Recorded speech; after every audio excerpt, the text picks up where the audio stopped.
बादशाह अकबर को अपना शाही बाग बेहद पसंद था। अपने खाली समय में वे अक्सर वहां सैर के लिए जाया करते थे। एक दिन हमेशा की तरह वे शाही बाग में टहल रहे थे। बीरबल भी उनके साथ था।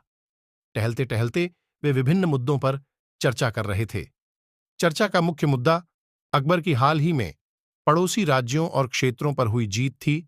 अचानक अकबर के दिमाग में एक प्रश्न कौंधा और हमेशा की तरह उन्होंने वह प्रश्न बीरबल से पूछ लिया। प्रश्न था, सबसे बड़ा कौन है? दिल ही दिल में अकबर की चाहत थी कि बीरबल उसकी जीतों के बारे में बखान करे और साथ ही उसकी बहादुरी और नेतृत्व क्षमता की भी। लेकिन अकबर की उम्मीदों के विपरीत बीरबल ने इसका उत्तर दिया, जहां अपना सबसे बड़ा तो बच्चा ही होता है। अकबर को बीरबल का ये उत्तर बड़ा अटपटा लगा। साथ ही अपना मनचाहा उत्तर न मिलने पर थोड़ा बुरा भी लगा। उन्होंने बीरबल से अपनी बात सिद्ध करने को कहा। बीरबल समझ गया कि अकबर उसके उत्तर से खुश नहीं है। उसने 48 घंटों का समय मांगा। अकबर ने उसे समय प्रदान कर दिया। समय मिलने के बाद बीरबल अपने एक मित्र के पास गया और उससे सहायता मांगी। उसके मित्र का एक बहुत ही प्यारा 2 साल का बेटा था। बीरबल उसे अपने साथ राजमहल ले जाना चाहता था।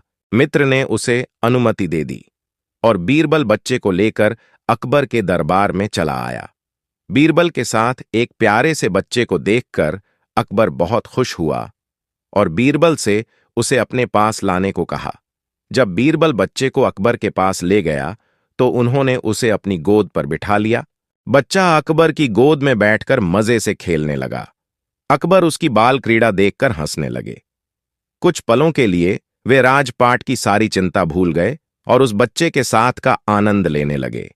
अचानक खेलते खेलते बच्चे को जाने क्या हुआ कि उसने अकबर की मूंछें पकड़कर खींच दी। बच्चे की इस हरकत से अकबर दर्द से चीख उठे। उन्हें बहुत गुस्सा आया। वे बीरबल पर चिल्लाने लगे, बीरबल, तुम इस गुस्ताख को मेरे दरबार में क्यों लाए हो? इसे अभी यहां से ले जाओ, नहीं तो हम इसे सजा दे देंगे। बीरबल को अपनी बात रखने का सही समय लगा। वह बोला, जहां अपना, मैं ये बच्चा अपनी बात सिद्ध करने के उद्देश्य से लाया था। आप मेरी बात समझे या नहीं? इस समय यह बच्चा आपसे भी बड़ा है। यदि ऐसा नहीं होता तो इसमें इतनी हिम्मत ही नहीं होती कि आपकी मूंछ खींच सके। इसकी जगह कोई और होता तो उसकी आपको ऐसी तकलीफ पहुंचाने की जुर्रत ही नहीं होती, और यदि वह ऐसा कर भी लेता तो जिंदा नहीं बचता। अकबर बीरबल का उत्तर सुनकर हैरान रह गए। बीरबल बिल्कुल सही था। वह बच्चा उन्हें तकलीफ पहुंचाने की हिमाकत करके भी जीवित था और मुस्कुरा रहा था। बीरबल ने बहुत ही चतुराई से अपनी बात सिद्ध कर दी थी। बीरबल की बात सुनकर अकबर का गुस्सा शांत हो गया।